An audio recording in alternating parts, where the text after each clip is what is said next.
everybody. I'm Joesphine Dorado, and I'll be moderating this Playing Fair panel. I'm really excited about it. I think it'll be a fun panel. Just a little bit background about myself. I'm a professor at the New School, and I teach fun things like mashup culture and network collaboration. I have a program that connects students in different countries through creative collaboration and theatrical performance inside virtual worlds. And I'm the live events producer for This Spartan Life, which is a talk show inside the game space Halo. So that's just a little bit about me, but I want to introduce you to a bit about the genre we're going to be talking about, as well as our panel, and these guys are like full of awesome. So remix in the gaming community. So just a little bit about game culture itself. So there's a lot more to game culture now than just playing games. As we all know, there's been a lot of innovations within the gaming community and emergent forms of expression that have come about because of that. And there's a lot of creative interaction and engagement within the gamers and game community, and now that have allowed for games to cross over into social networks, music, movies, as well as education. So have a look at this screenshot. It probably looks very familiar to a lot of you. Can somebody tell me what it is?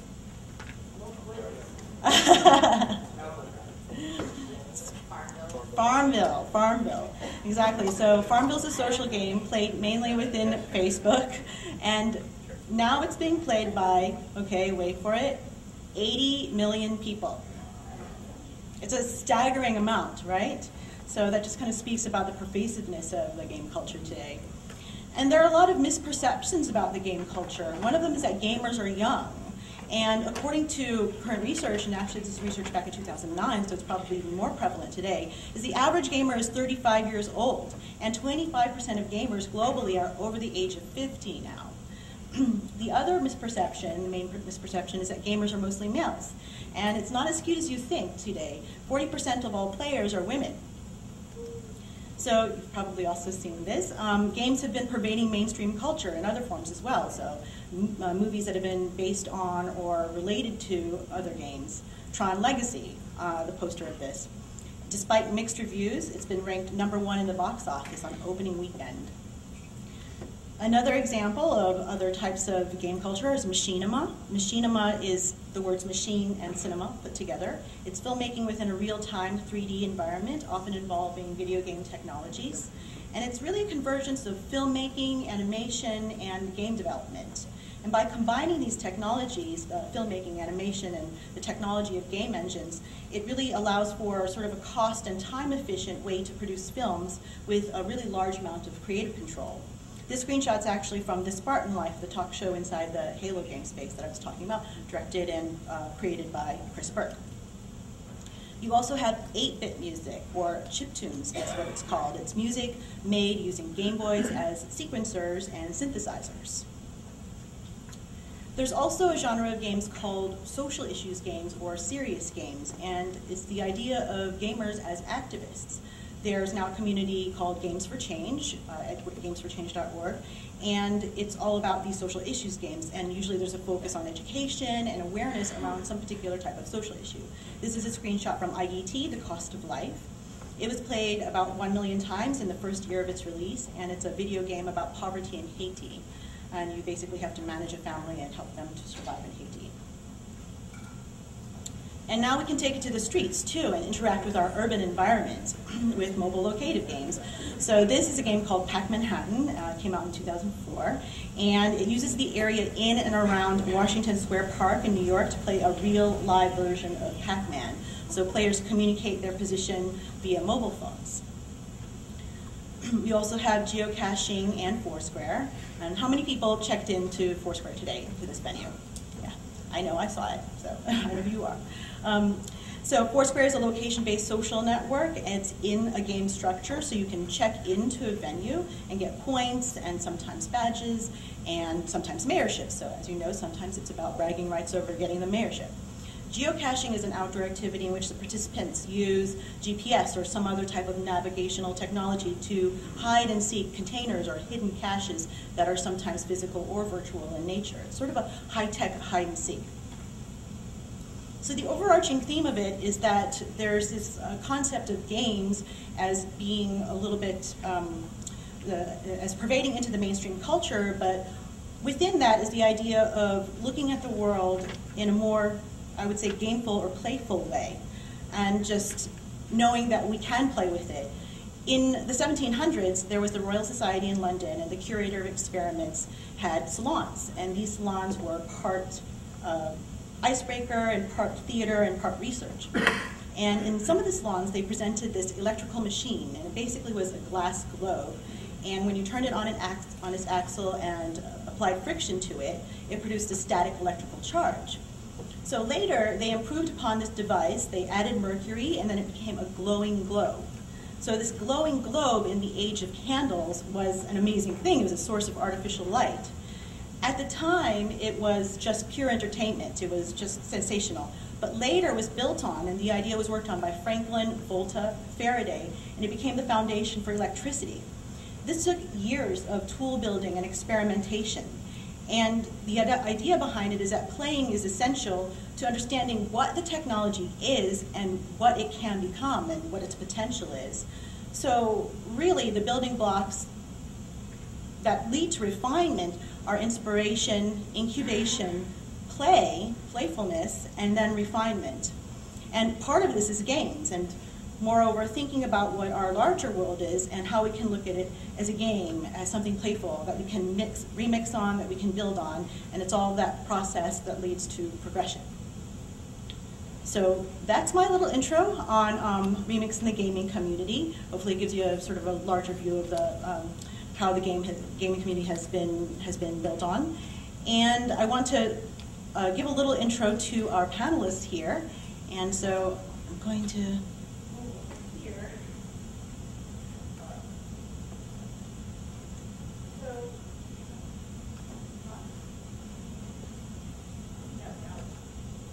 Okay, so I just want to introduce the people sitting beside me, David Lloyd and Larry Oji from OverClocked Remix. And OverClocked Remix is an organization that's dedicated to the promotion and furtherment of video game music as an art form. The site boasts thousands of free remixes of video game soundtracks, and also a really active community that critiques and collaborates with each other. Members of the OverClocked Remix community have gone on to become composers in the game industry, and Larry and David themselves have worked with major players in the game industry like Capcom to produce official soundtracks of popular games. And over here on the left is Jay Pavlina. He is best known for Super Mario Brothers Crossover. It's a playable flash game that combines the levels from Super Mario Brothers, but you can play the game as characters from other games. So, really interesting stuff. So, I'll go ahead and I'll hand the mic over to you guys, and they're each going to give a couple of minutes overview of their own work, and then we can launch into some Q&A, and I will ask a few questions, but then I'd like to open it up to the audience to ask questions that they'd like to contribute. Okay. Thanks, Josephine. Yeah, I guess I can just give a brief overview of what we are and what we're about. Basically, we're a website dedicated to video game music. The primary focus is for fans to create their own remixes of video game music, submit them to us, and then we evaluate them and post them. When we use the word remix, we're really talking about more of an arrangement. So you may be hearing me speak and say, oh, that's video game music, that's not for me, I'm not interested. But we actually have music in tons of different genres. We've got jazz arrangements, we've got electronica, we've got classical. We've got, one of our judges is a Peabody-trained vocalist who's actually gone on to perform in some game soundtracks. But I guess my emphasis here would be it's not all music that sounds like video games, it's video game music that's been taken and arranged in a variety of forms. And I actually have a 2-minute long little audio clip that could probably explain this better than I can, which is, it's a little medley. So I actually have a theory. This is the Super Mario Brothers theme, which hopefully many of you will recognize either from playing yourself or your children possibly playing. Very recognizable melody.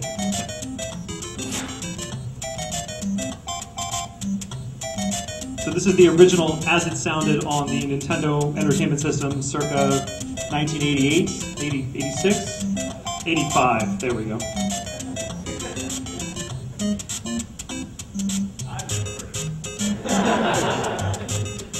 This is one of the most popular songs on our site in terms of people doing different arrangements. So what you're about to hear, this is a classical arrangement of the same piece for a string quartet.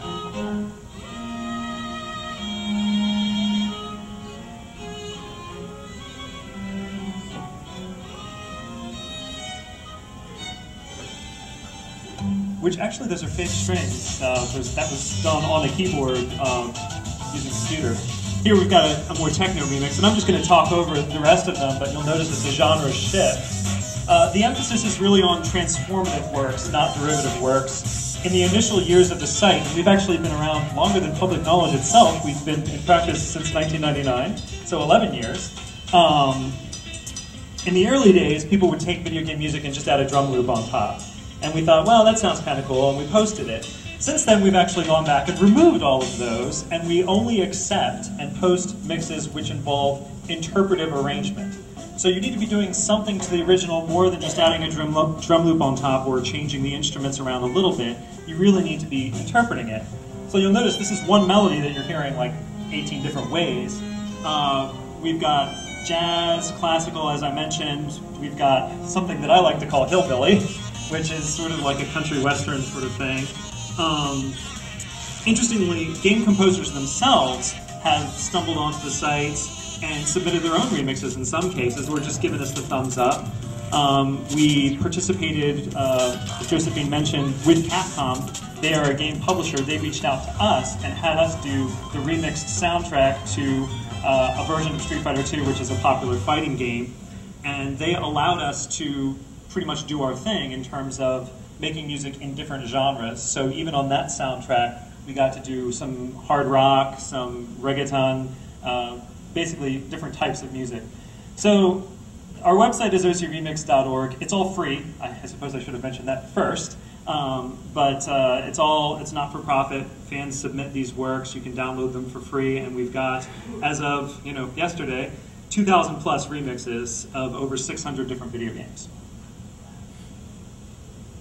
Did I leave anything out? Larry, do you want to say something? That is an interesting website. I will check that out. I've never heard of it. But I want to. Well, basically, David is the founder, and like you mentioned, the site was founded in 1999. I stumbled onto the site in around 2002 as a student at Emory University down in Atlanta, Georgia.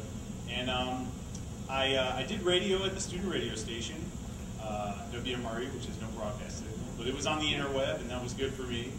And I was playing video game music, and a friend and fellow DJ heard my show and told me about what was then remix.overclocked.org, what's now ocremix.org. And I heard of the community, saw what they had to offer, checked out stuff from games that I knew, and just started devouring the website. And I'm one of those sort of, I don't know about you guys, who have a lot of sort of niche hobbies and lots of passion and interest, but I'm one of those super fans that just said, hey, I can help. Hey, you, tell me what you want me to do. I'll do it. And I guess my primary role is sort of I'm our database guy, but I don't mean like in a coding sense. I mean like in a nerdy sense of helping fill out information on the website that works as an educational resource. So that means back in the day, they built a great database that had information on the original composers of these games, the companies that published them, information about the artists themselves, the OC remixers themselves, these fans who put their works out there. And so I was such a big fan that when I couldn't find the information on ocremix.org, I went and discovered it for myself. And I offered my help to fill out all that information. So I'm sort of our community manager, informational guru, and all that kind of stuff. And if you need to know trivia about ocremix, I guess I'm there. But yeah, so that's pretty much what I do. I'm our social media guy, though. So if you follow us on Facebook.com/ocremix or Twitter ocremix, YouTube ocremix, and you see something from that's 99% going to be me, and I just love video games. Oh, you have I have my own mic. I didn't even need this mic. Hello, My name is Jay Pavlina, and I'm mostly known as the creator of Super Mario Bros. Crossover, which is a game that it's based on the original Super Mario Bros., but I remade the entire game, so now you can play it as different characters. But I actually haven't, I've been a filmmaker before I've been a game developer, and I actually brought some clips of some films I made just so you guys know where I'm coming from. I mostly do comedy films, so I'm going to go up to the podium.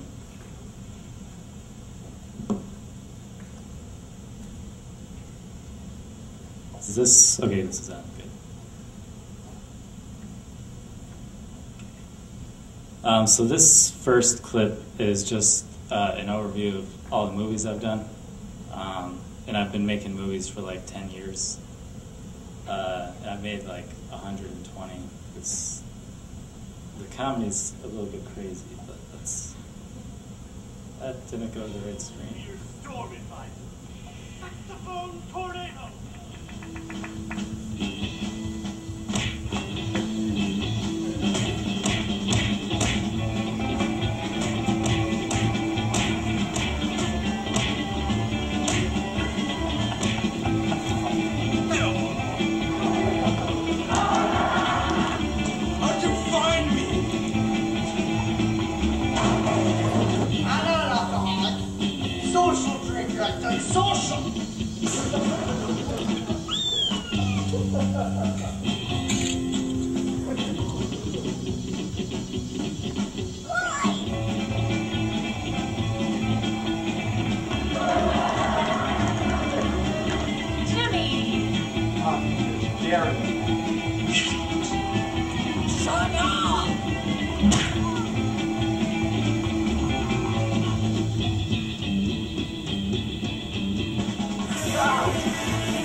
That's like a little quick intro of my movies, just so you guys know I have a twisted sense of humor. And so mainly what I'm here to talk about, though, is Super Mario Bros. Crossover, which, like I said, it's I basically remade the entire Super Mario Bros. Game. It's not a hack. I wrote everything by hand it's a Flash game. So I'm just going to show you guys the game. It's easier to show than to talk about it. So this is Super Mario Bros. Crossover. And like I was saying, it's got characters from all the famous games. And I added a lot of different things to the game, like you can have a selecting difficulty now. And there's also different game modes that you can play. But you can play the game as one character if you want, or there's a survival mode I added where if you use a character, you can't, if they die, you can't use them anymore. And then these are all the characters that can be. There's Ryu Hayabusa from Ninja Gaiden, Link from Zelda. He's from The Legend of Zelda. A lot of people want me to use Link from Zelda 2, but I think Link from Zelda 1 is more unique. He's tiny, so he's more fun. He also has a lot of really cool items, and I'm always updating the game, so I'll be adding more. And then we got Bill Reiser from Contra, Simon from Castlevania, Mega Man from Mega Man, Samus from Metroid, and Sophia the Third from Blaster Master. This is the most recent character I added. I'm going to play as her because she has the most, and then when you click on a character, it shows like a cool animation. It also plays their music, so this is kind of like a love letter to classic video games, because you get to experience a lot of stuff from their own games. So you can like, yeah, okay. Good. that's for dramatic. So, but I actually added, like sometimes I add stuff to the characters that they didn't originally have in their games. Because in the original game, Sophia could climb on walls by driving into them, but I added she can actually climb on them just by jumping. So it's really cool. And you can also get the power up. See, when I get the power up, it like her bullets are stronger. And Sophia can also hover. So let me just see if I can collect some missiles. Alright, let me just show you some missiles and then here we go. Oh! Okay, that's enough. Okay.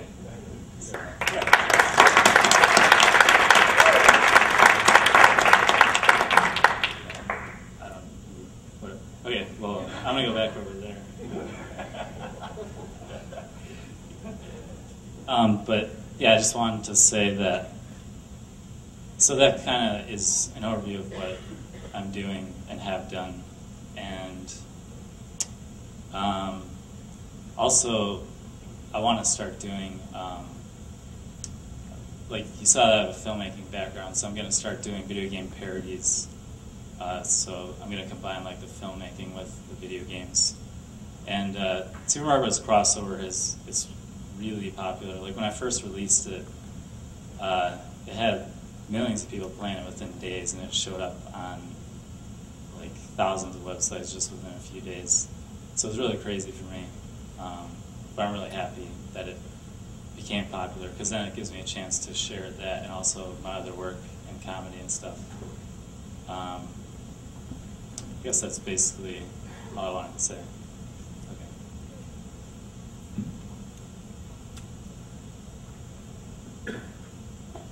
Okay, so I just want to start off with asking, thanks for giving a little overview of your backgrounds. What was the first idea, the first sort of inspiration that gave you the idea for, in your case, the site community, and in your case, Jay, the game?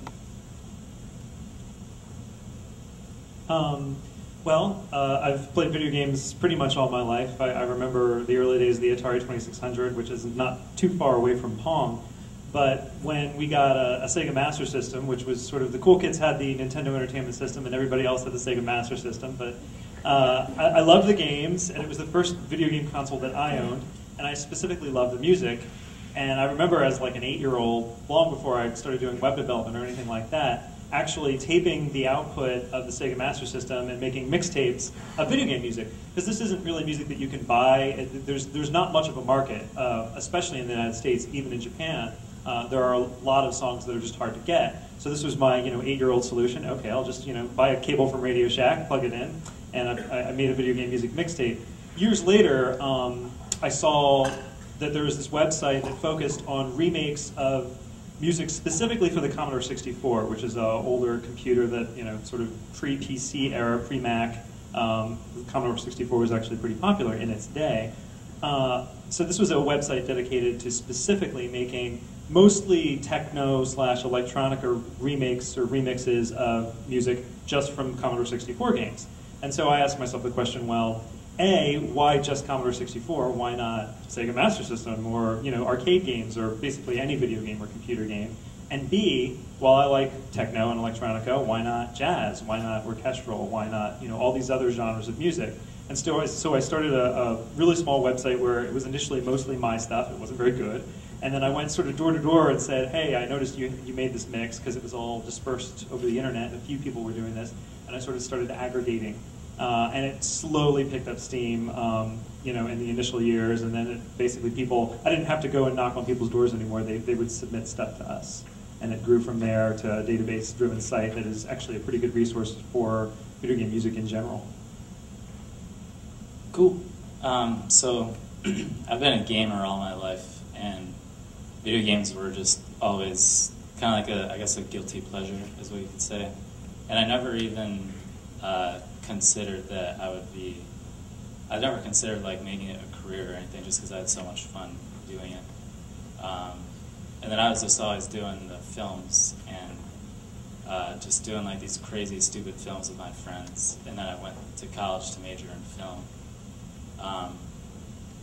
But then I made like so many films, and then nothing really ever like happened. Like nothing ever took off or anything. So I didn't want to get, you know, just a boring job. I used to work at Target, and I didn't want to like work at Target forever or anything like that. So I was like, you know, I just want to know how like a game works. How do people make games? Because I like playing them so much. So, and I basically felt like I had nothing to lose because, you know, none of my films were really successful, and there's just that, you know, it's just like I just want to do it, and there was really no reason not to do it, nothing holding me back. And since I had no idea about anything with game development,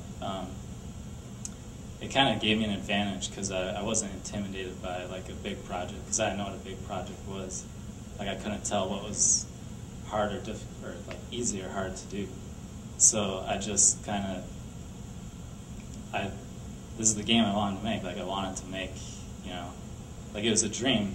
You know, a lot of people have that dream. Like if you're playing one game and then you play a different game, you're like, well, what if I could play as this character in that game? So, and that was like a childhood dream of mine. So I decided to just like, why not do it? So I spent like a year. It was more than a year actually. It took me longer than a year to make it, and I just kept working on it. And it's like so satisfying because, as opposed to filmmaking, when you're making a film, you can't really see the progress because it's mostly in your head until you film it. Then you get to see all the progress. But when you're making a game, it's really cool because like everything you do, you get to see it right away. So like when I'm adding new stuff to Super Mario Bros. Crossover, like if I want to add in a new power up, you know, I could do it in like one day. Like I could have this new feature in the game. And that's like an awesome turnaround time. So that's how like a lot of people wonder how I was able to keep going all that time. And it's really just that constant awesome feedback. And then once I did release it, then everyone was like freaking out about it. So I was like, whoa, like this is awesome. Like other people like it too. So, and then I've since then, like my website's really popular, and there's a community on my website now. So I've been able to make enough money to live like off of my website and stuff. So very, very grateful for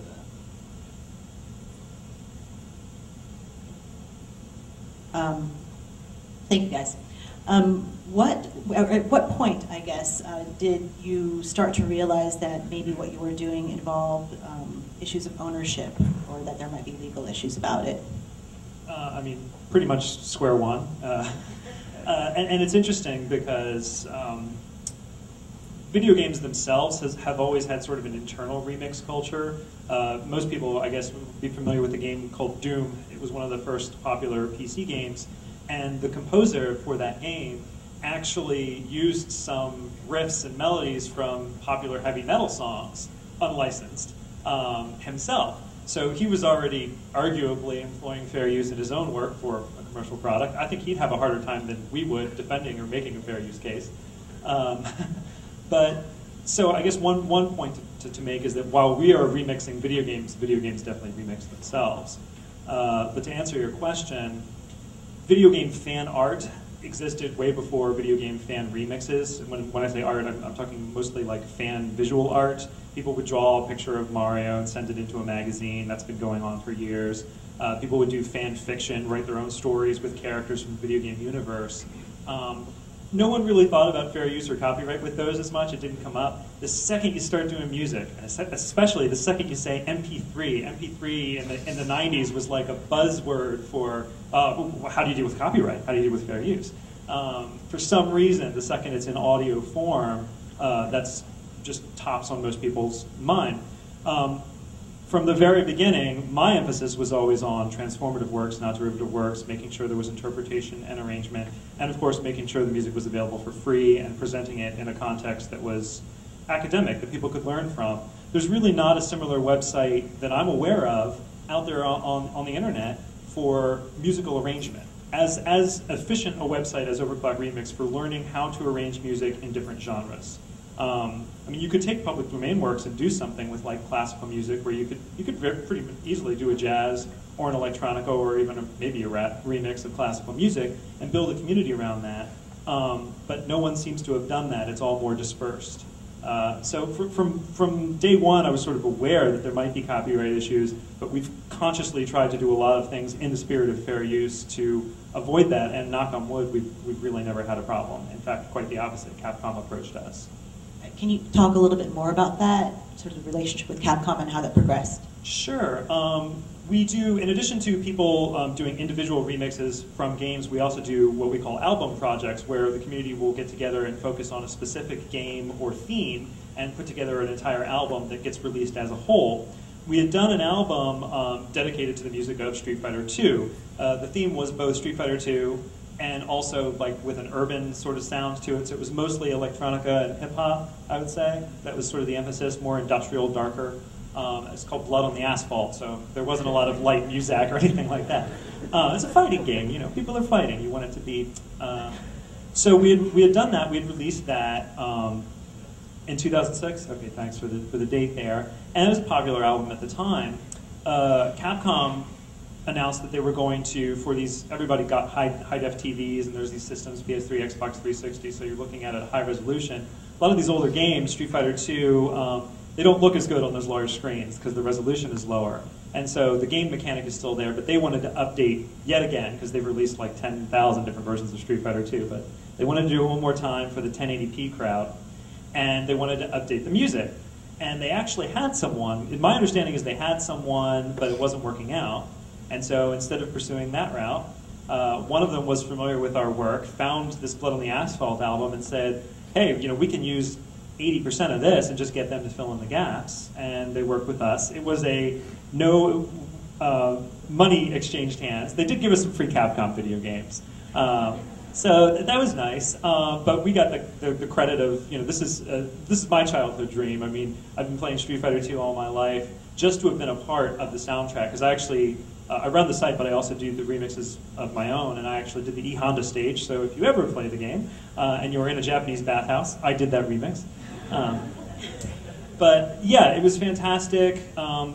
Actually, when we got into contract land, because obviously this is a major corporation, and they do want to make sure that there's no, you know, loopholes or whatnot, when we started talking with them about that, we were fine with the no money and whatnot, no compensation. That was written into the contract. But what we asked for and what we convinced them to give us was the ability to distribute the entire soundtrack of the game that we made for free on the internet. And we had to persuade them and say, hey, you know, we'll do it for promotional purposes. We won't sell the soundtrack ourselves, but we need the ability to release this. That's our thing, releasing music for free. And they were willing to work with us, which, you know, is a pretty large accomplishment in the world of somewhat litigious video game companies that like to protect their IP, you know, to the death. Capcom USA at least really stepped out, and we worked something that was, in my mind, mutually beneficial. Jay? What was the question again? When did you sort of realize that you were working with something that might have ownership issues? And also, sort of along with what David was saying, what has your experience been in sort of being embraced or not embraced by sort of more commercial entities? All right. I think I would have had to be pretty stupid if I didn't know that, like, what I was doing, you know, would get into trouble with, like, fair use and that type of thing, because I was using graphics directly from, you know, the Nintendo games, and it also has the music. But basically, it was just that. Basically, I felt like if I, like, this game can't be made by, you know, like no one's gonna make the game because it's got the licensing issues. So, like, I knew like a real company wasn't gonna make the game. Like, Nintendo couldn't make it because it had characters from Capcom, Konami. So basically, I just, you know, said I don't think, like, if I don't make this game, it's not going to be made. So that was kind of the reason that I made it. And I did it since I'd been doing films for so long. I didn't really have any fear about you know, getting into trouble or anything. Just because, I don't know, it's like when you're working with like a creative art for so long, you kind of just like eventually you just kind of get like broken, and you're just like, I'm just gonna do what I want. Because I mean, I'm sure like every artist has gone through, you know, different experiences of like not doing what you really wanted to do and stuff like that. So it was because of all that filmmaking background stuff that I was just like, you know, with this game, I'm just gonna not hold anything back, you know, because in the past I have held back because of copyright stuff, and so I was just like, yeah, I'm just gonna make it, and then I joked around with my friends. I would say like, you know, well, if the game does get popular enough to get like taken down by Nintendo, it means I was a success anyway. So I kind of felt like I didn't really have anything to lose. But even though I was joking about that, even though I was laughing about it, when it did happen, I was kind of freaking out because I was like, oh no, like Nintendo's gonna, you know, contact me, and like, because when I first released the game, I'd get like over 100 emails a day. So that, like, I was always afraid one of them was gonna say cease and desist. And I was like, no, like, so I was afraid to check my email. But it's very like nervous, emotional time, but I was also really happy at the same time, so it's really weird. But so then, like, I did end up getting contacted by a lot of game developers, people that have worked on, you know, some of the games that I was using. Like someone from they worked on Castlevania 3, contacted me, and like. And then there was this other guy that contacted me that said he like knew people at Nintendo and he was going to try to work out a deal. And I mean, I didn't really feel like I had any way to contact Nintendo myself, because I don't know why they would just like, I can't just like send them an email and say like, hey, I use your stuff in this game. So Just tweet them. Yeah. So I tried to like, you know, someone that knew someone in the company, and then they were like waiting to hear back, and then even though like I had those connections, I still didn't hear anything. And we tried to like make a deal, and it was rejected, I guess. So it's kind of weird, like knowing that I made this game based on this stuff, and there's no way for me to contact the people that it's based off of. So it's kind of weird. I don't really know how to explain how I feel about it, but either way, I feel good about the game. Like I don't feel, because I don't really know if it qualifies for fair use. I assume it's not completely fair use because it uses sprites and sounds from the games, but I'm not an expert or anything. But I mean, I feel good about it because like I said, if I didn't make the game, I don't think it would exist. And obviously, a lot of people wanted to play the game, so whether, I don't know if it's legal or whatever, but I mean, it's something that I just feel it's good. Like there's nothing bad that comes from it. Like people always email me saying like, oh, I never played Blaster Master, now I'm playing it. You know, like, oh, I never played Ninja Gaiden, and like stuff like that. So it has the effect of, yeah, it's like it's a positive thing for everyone. So I mean, I feel good about it. Like I said, I don't know if it's fair use, but it's. Thank you. So, to some degree, do you guys think that the game companies have sort of come around in a sense? Like maybe in the early stages of building a community or building your game, maybe they weren't so much on board with things, but then they saw how popular it was and how much it did bring about sort of a positive effect. And you think that they've sort of came around to it and are progressively coming more and more around to it? Yeah, I think, you know, initially they were pretty litigious. There were a lot of instances of things being taken down for one reason or another, and certain companies were more into that than others. Right now, I think we're in a phase where they're not doing that as much, but they're not really reaching out. It's sort of this purgatory of, we don't want to talk to you or encourage what you're doing because it might be seen as endorsement that you are using our IP in a way that is acceptable to us, so we're just going to sit here, shut up, and keep doing what you're doing. That's sort of the status quo. Capcom sort of bucked that trend when they worked with us, and there are other companies that are doing that. Capcom comes to mind most. But are there any other? I mean, indie game developers will do that quite a bit. There's a Japanese company called Toho that it's, they release all of the music for their games under Creative Commons and encourage remixing. So it really sort of runs the gamut. Right now, like I said, they're sort of in a holding pattern where they don't want to talk to us necessarily, but hopefully that'll move in the other direction.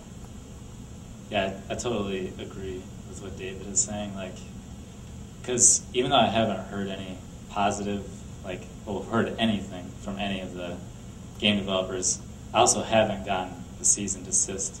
So I assume that means that they're like silently, like they're just like, it's okay, we're not going to try to stop you. So I just assume that means they're okay, because people have told me that Nintendo does know about the game. So since they know about it and they haven't told me to stop, it's like, it's okay with me. It's fine. Just to add to that, two things. One, we've had reports of people going into Nintendo World, which is Nintendo's own store, and hearing OC remixes played on the radio, which is sort of like an unofficial endorsement, or at least they're using it to their market benefit. They're selling stuff in the presence of our music. 1 year for April Fools, we actually sent ourselves a fake cease and desist letter,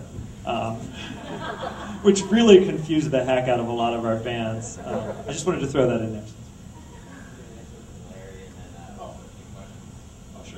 Well, I guess speaking on the social media side, I get to interact with a lot of fellow community managers from game companies, and I agree with what Dave and Jay are saying. There's sort of a weird purgatory there in which you don't hear from a lot of people. But I think with sort of the advent with a lot of the social media applications that are out there, it's a lot easier to at least send news of what's out there, and have fans and other people broadcast to these companies and let them know that this stuff exists. And in the couple of years that I've been doing it, obviously, as Dave mentioned, we've worked with Capcom.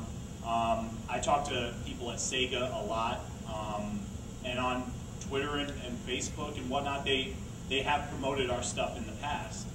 And so I think there's kind of a thawing in which they're recognizing that, at least in the scope of the music side, that we help reinforce their intellectual property through nostalgia, through our work, putting their properties in the eyes of other fans. Because for us, video game music, is our passion, and people that come to our website.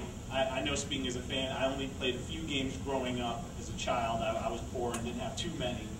But OC Remix exposed me to so many more games and so many more properties, if you want to think of it from that level. And so we kind of look at video game music as a sort of gateway drug. If you like Super Mario Brothers and you like hearing interpretations of that, come, we've got Sonic the Hedgehog, and we've got Mega Man and Zelda and Contra and all that. And so, like David said, we've had our stuff played in Nintendo World. Sega promotes us a lot on a pretty regular basis on their Twitter feed, which has it has over 200,000 fans on that. IDOS, which is now a studio that got purchased by Square Enix, which Square Enix is ironically one of the companies known for being a little bit more kind of heavy on copyright and cease and desist orders on fan game productions. On the music side, we've never seen anything like that. Fingers crossed. We've definitely given our stuff to people that have worked for them and heard positive things. So I think just maybe in 1999 when OCR started, there was a total void. But I think gradually over time, the companies are seeing the value in what we do as reinforcing their brands and really doing promotional work for them that they just don't end up doing themselves.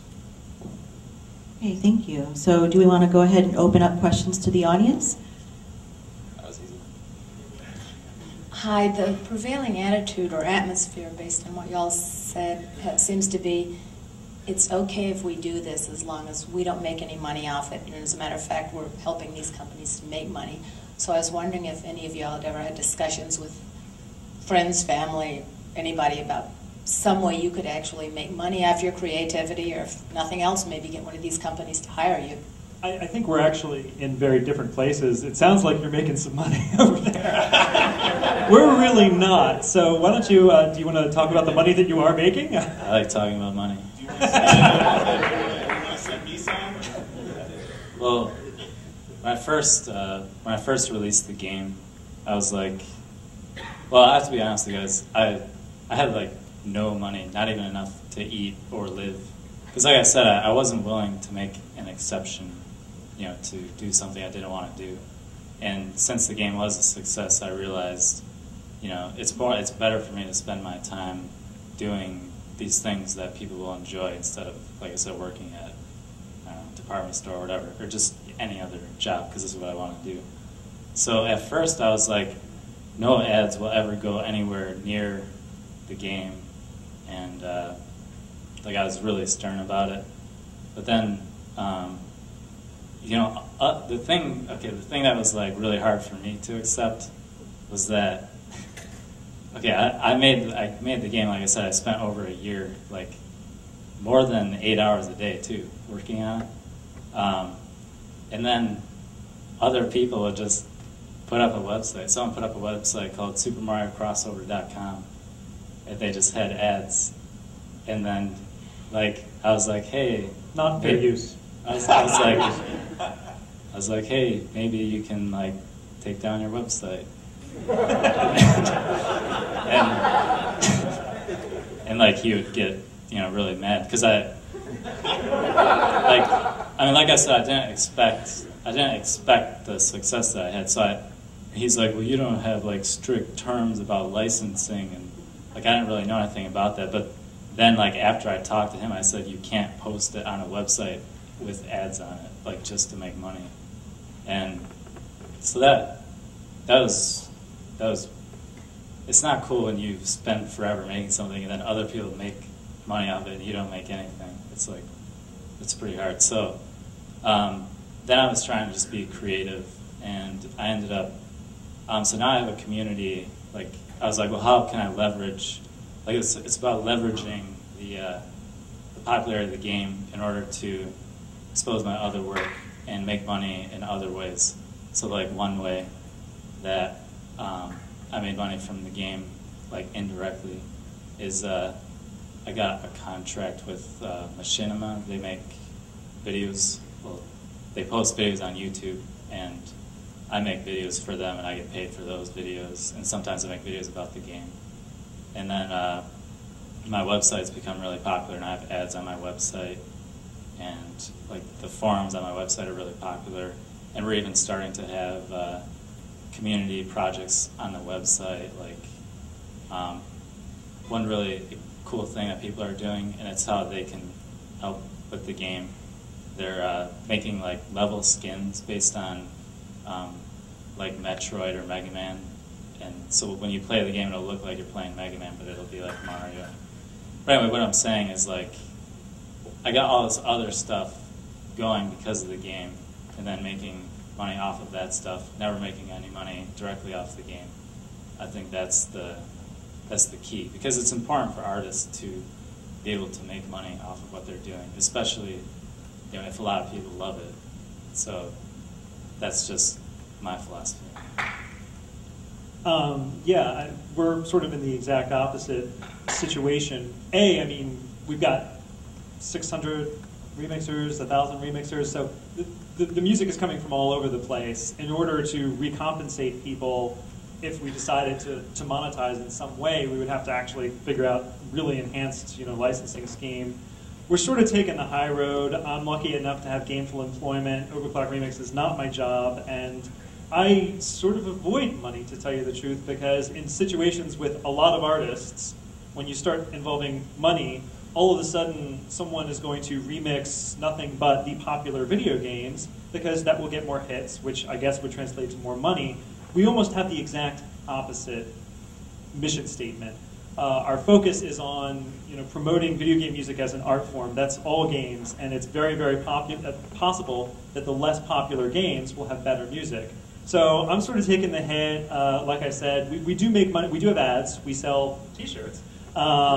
We take donations, but all of that money goes back into the site, and I can't, just use it to go out and buy a Lexus. Not that there's that much money. And so we really, really struggle with this because, yeah, when I talk about OC Remix to my parents or extended family, the first question is, so how much money are you making? Or like, when are you going to figure out how to make money? People are always about the money. That's good. It's good to do what you love. I actually enjoy what I do for a living, which is software development. It just happens to be as part, contractor for the U.S. government. By keeping my hobby what I love as well, I find that I can keep it rather pure. So OC Remix is sort of an ideological website where we're really trying to make a case for video game music. It would be very difficult to monetize without compromising that particular goal. But pay me anyway. Okay. Do we have any more questions from the audience? And also, do we have any questions from the tweet stream or the live stream?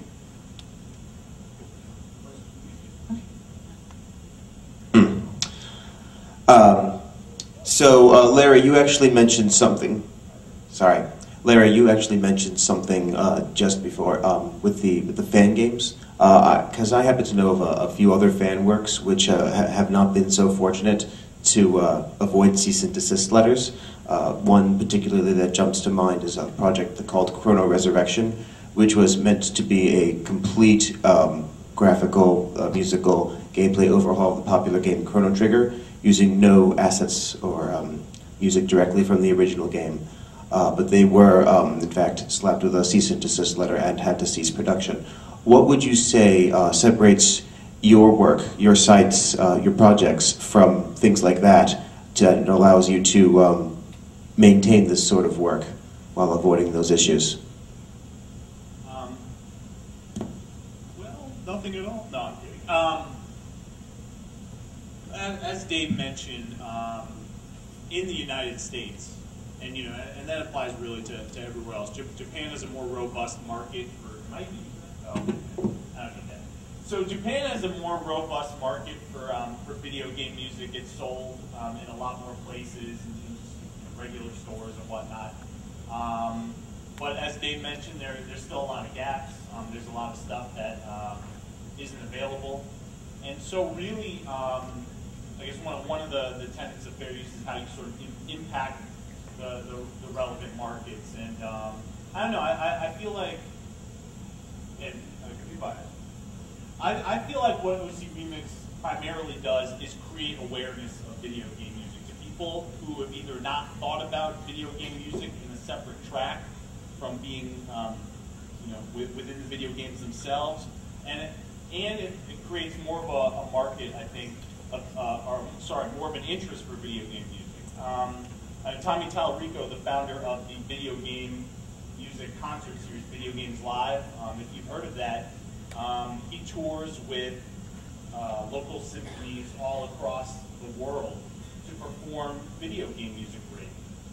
And he's told us explicitly that part of the reason why he was able to go out and do that, why there was an audience for that, is because of projects like OC Remix. And so I feel like we're opening the eyes and ears of people to video game music and making it more relevant for them. Now, you could also argue other stuff. No one knows how in-house legal thinks. So what they choose to cease and desist, what they choose to let slide, it's sort of their discretion, and that's how it should be. I can say that on OC Remix, we've got music from Capcom games, Sega games, Nintendo games. If any one of those companies sends us a cease and desist and really gets litigious, it would reflect very negatively on them to not have their music represented and have all of these other companies' music represented. So you've got sort of a mixed licensing environment where you're taking yourself out of the ballgame, but you're not ending the ballgame.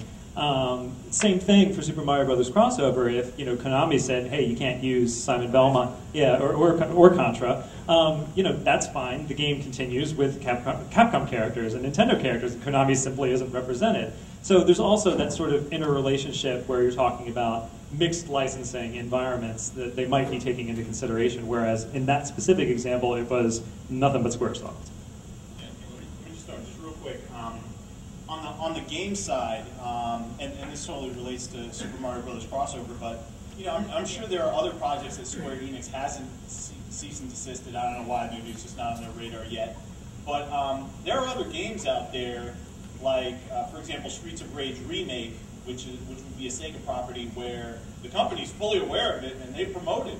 And to me, I feel like the more proactive and smart thing to do, especially when these games have already come out and you know that they have an audience, is to actually contact these people and maybe actually try and get it under, you know, fully licensed and everything like that, fully under the fold of their company, because the audience is already built in, and you can, you know, if you want to generate revenue from it, you can do that. And also, I think it gives the fans more of what they want when they want to see these properties thrive. So, I mean, rather than cease and desist this stuff, I think they should go the route of, you know, they should all pal up and actually buy Super Mario Brothers Crossover and make sure that you can, you know, play it on any system that you want, any platform.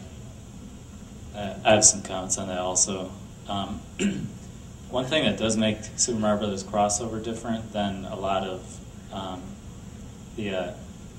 like the hacks or mods is that it's not like I wrote everything myself, so it's nothing is like I never had to hack a game to make it, because I'm familiar with Chrono Resurrection, and I read the cease and desist that they sent, and in their cease and desist they were mentioning that it was a hack of the game, and that's just not a term that I think a lot of companies like.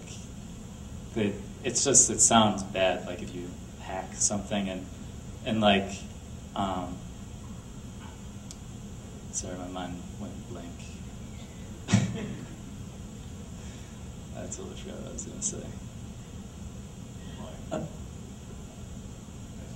Yeah, we actually are getting down on time. We have about one more minute. Do you guys want to take one more question? Kenyatta.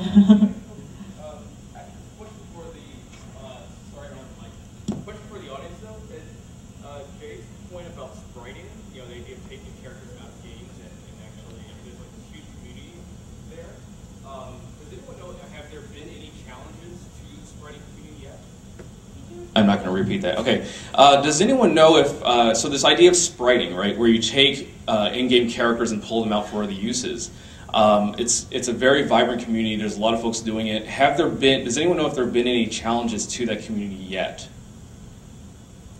I don't know of any. So that's what I said. I think developers are more friendly to that as opposed to like actually going into the code and taking things from the code. Because personally, as a developer, I would feel better if someone just like ripped graphics from my game instead of actually went into the code and like started changing stuff around. I wonder if other folks see it as a difference. Like who sees it as a character, who sees it as a post?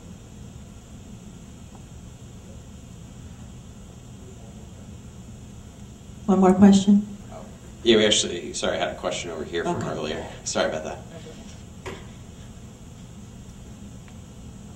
Yeah, just a quick little mention. There's a phrase that I haven't heard bandied about much this year, and with the case of the crossover game, and that is Creative Commons.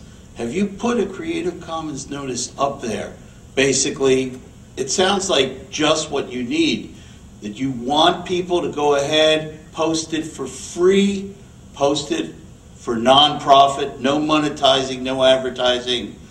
But when they want to start making money, they better get your permission. That's what Creative Commons is all about. You can get their notices, paste them on your site, and when you're talking about fair use, that is, in a lot of cases, the compromise that you need to really work out into your work to protect yourself.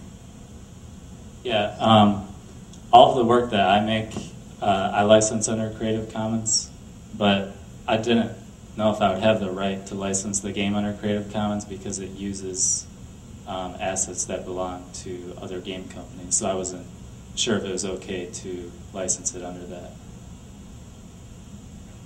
I actually emailed Lawrence Lessig about this question and said, does Creative Commons apply to works where there's known potential fair use issues? And he said, you know, if it's a copyrighted work, no. If you're claiming fair use, then yes, you can use Creative Commons.